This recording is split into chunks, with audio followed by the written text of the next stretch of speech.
Hi guys! Welcome back po sa aking YouTube channel, Pamilyang Pinoy Recipe at iba pa. Today, tuturuan ko naman po kayo kung paano gumawa ng dream cake. Sobrang dali lamang nitong gawin kasi no steam, no bake yung dream cake na ituturo ko sa inyo dahil gagamit po tayo dito ng lava cake. Kaya kung gusto nyo pong matuto kung paano gumawa ng dream cake, huwag na po nating patagalin pa at simulan na po natin ang paggawa ng dream cake.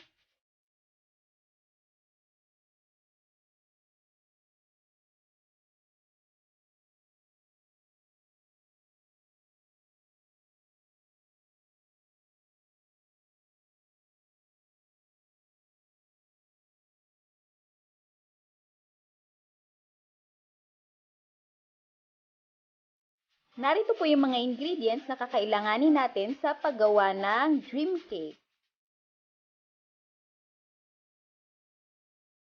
Guys, ang first step natin, tanggalin natin yung plastic ng lava cake. Syempre, obvious naman po yun. Tapos guys, isasalansan kasi natin itong lava cake dito sa foil pan. Yung size nga pala ng foil pan, hindi ko po tanda. So, ilalagay ko na lamang po siya sa description box below. Doon nyo na lamang po siya tingnan kung anong size po nun. Kung wala rin pong available na lava cake, pwede po kayong gumamit ng fudgy bar o kaya yung inipit or kahit anong klase ng tinapay na nabibili sa grocery or sa palengke na parang mamon yung style. Mas maganda nga po yon kasi magkakaroon po ng twist. Halimbawa, cheesecake po yung naibigan nyo, pwede po na yun yung ilagay ninyo. Kasi wala naman pong masama kung mag-experiment tayo. Mas maganda nga po yon kasi masusunod po nyo yung flavor na hinahanap nyo. Kasi sigurado po ako, masarap pa rin po yung kalalabasan nun. Ngayon guys, isalansan nyo lamang po yung lava cake natin. Siguraduhin nyo po na malalagyan po natin lahat ng lava cake yung foil pan natin.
Guys, okay na po itong lava cake na isalansan ko na po siya.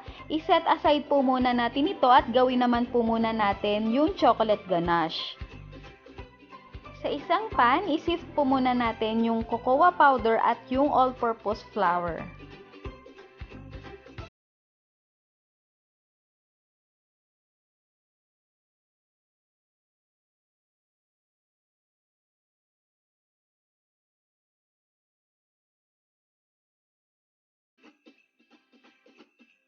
After po maisip yung cocoa powder at yung all-purpose flour, ilagay nyo na rin po yung sugar, tapos haluin po natin ito. Kapag well combine na po lahat ng dry ingredients natin, ilagay nyo na rin po yung evaporated milk at yung all-purpose cream.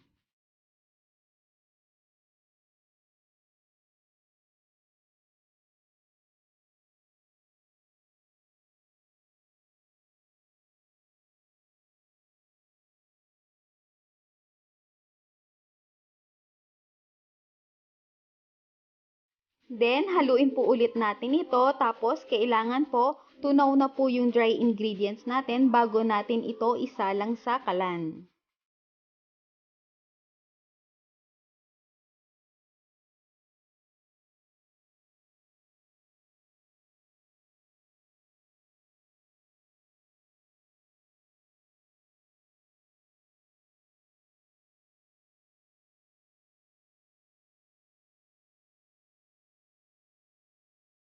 Guys, kapag na-dissolve na po yung dry ingredients natin, isalang na po natin ito sa kalan at siguraduhin po na mahina lamang po yung apoy at continuous na po tayo sa paghahalo ng ating chocolate ganache.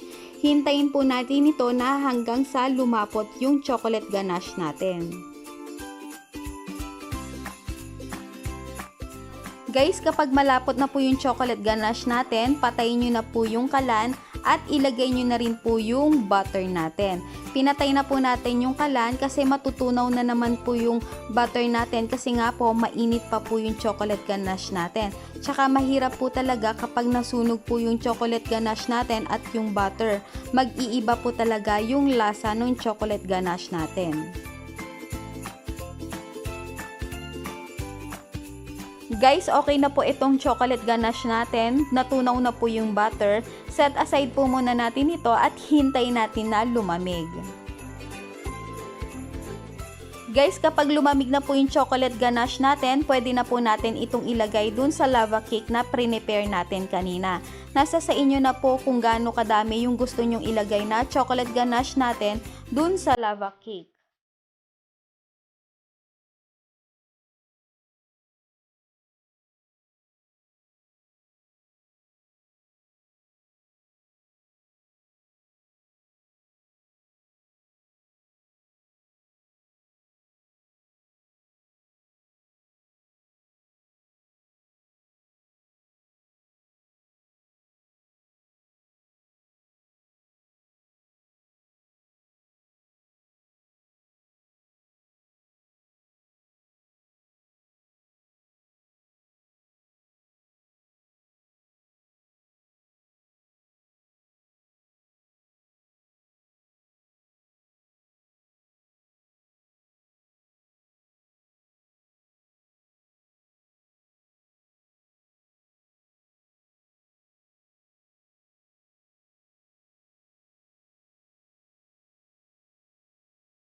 So guys, ito na po yung second layer ng dream cake natin. Ngayon, kailangan natin itong ilagay sa ref. Iseset kasi natin yung chocolate ganache. Maghihintay tayo ng 30 minutes para lumapot po talaga yung chocolate ganache natin. At habang naghihintay po tayo, magtutunaw po muna tayo ng chocolate bar natin para ito naman po yung third layer ng dream cake natin. Ngayon sa isang pan, magpapakulo po tayo ng tubig. Tapos kakailanganin po natin ng mixing bowl kasi dun po natin ilalagay yung 2 cups ng chocolate bar. Guys nga pala, kapag kumukulo na po yung tubig sa pan, patayin nyo na po yun kasi i-steam lang naman po natin yung chocolate bar natin para matunaw ito.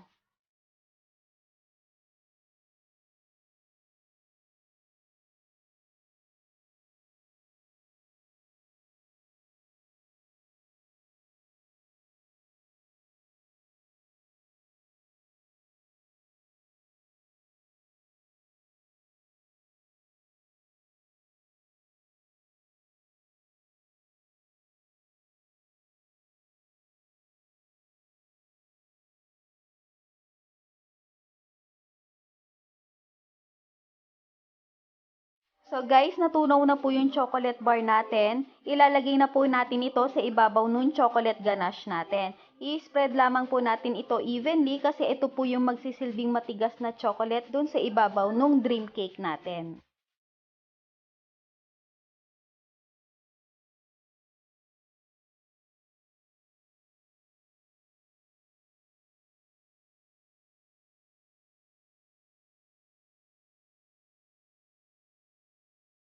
So guys, ibabalik natin ito sa ref at iset natin ito ng 1 hour.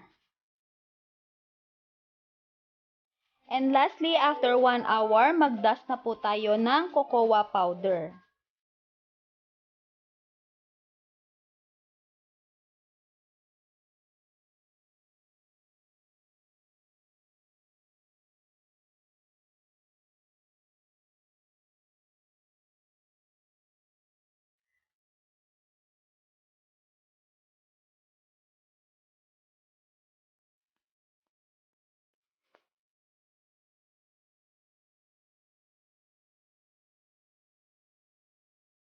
So guys, ito na po yung dream cake na ginawa ko. Subok ko na po yung recipe natin ng chocolate ganache kasi ito rin po yung recipe ko doon sa chocolate moist cake na ginawa ko last time. Kaya siguradong masarap po itong dream cake na ginawa ko.